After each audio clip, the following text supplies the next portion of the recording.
Prashants, and welcome once again to Culture Cafe with me, Aarti. Kamusta, I ask you, or how are you, in the charming language of Tagalog from the islands of Philippines.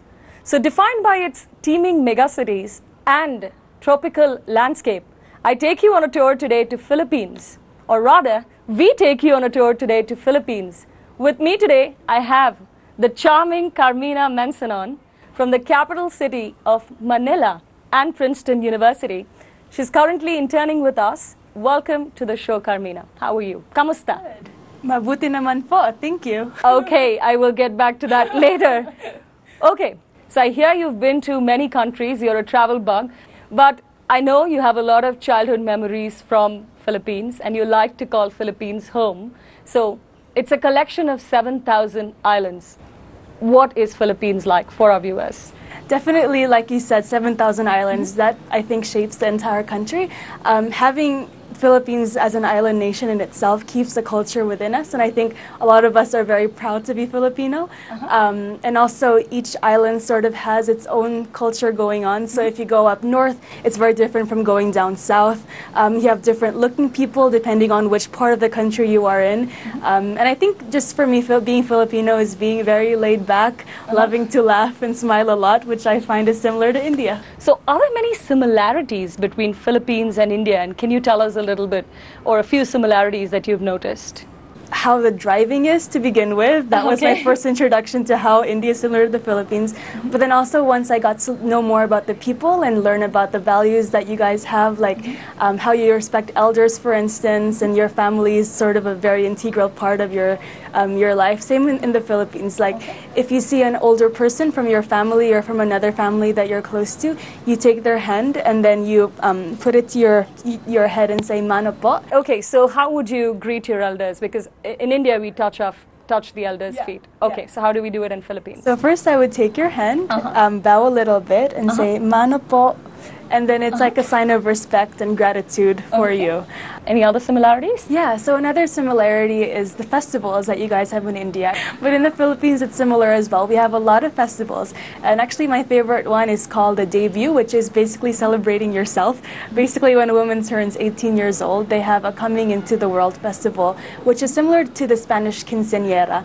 And basically, it's a huge ball.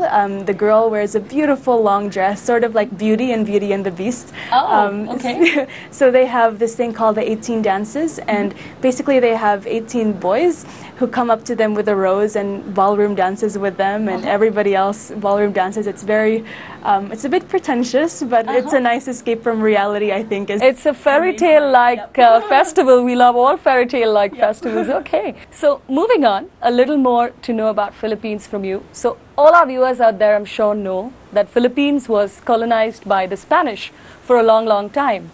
So how much of Philippines is a unique blend of the two cultures? Because I know that the languages and the architecture especially derives a lot from the Spanish.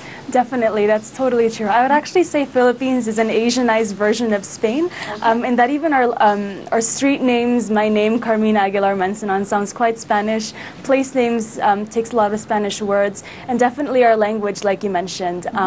We borrow a lot of our words from Spanish. So, for instance, like you said, kamusta is in Spanish, it's como estas to say how are you, and pero in Spanish also means but, as well as in the Philippines. How about the architecture? Yeah, the architecture for sure. I think definitely if you see the Philippine churches, it's got a lot of Spanish culture in it. And actually a week ago I was in Goa, and just driving through Goa made me think I was in the Philippines. There were so many churches, and I guess Goa was colonized by the Portuguese, so it's got very similar architecture. Okay, so by now we are all excited to go to Philippines. What are the few must-sees according to you? Yeah, so I would say definitely visit Manila just to see a cosmopolitan city in the Philippines. One of my favorite places is Palawan, which are a lot of beaches, beautiful, beautiful places, as well as Boracay, which are also beaches. Boracay is more if you want good restaurants, good places to go out at night. Palawan is cleaner beaches, but less to do besides going to the beach. And also definitely visit the Banawe rice terraces. beaches, and the Chocolate Hills, which is in Bohol. And if you want to see Spanish architecture, you can go to Vigan, which is, you see horses everywhere, you see the streets just look like you're in Spain, so definitely that as well. Okay, so I also know, maybe I'm flaunting my knowledge here, but English, our viewers, if they ever travel there, can get away with English because Philippines is the third largest English-speaking country in the world, right?